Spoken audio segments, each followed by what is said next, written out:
Hey everyone, Larry with Larry the Computer Guy here. We're an IT managed service provider in Commerce, Michigan, specializing in cybersecurity and compliance.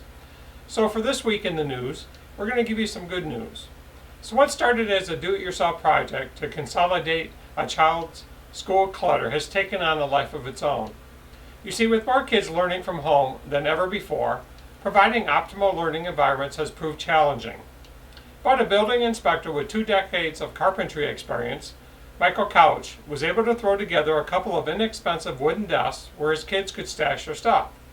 With just a quick trip to the hardware store and less than $50, you can find his YouTube video, How to Image Couch, link in our description.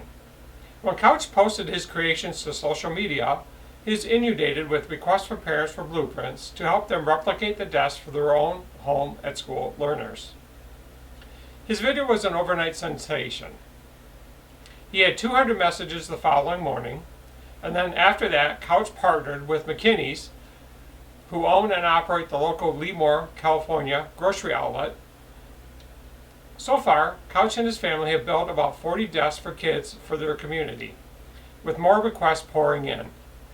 Stay safe and have a great day out there.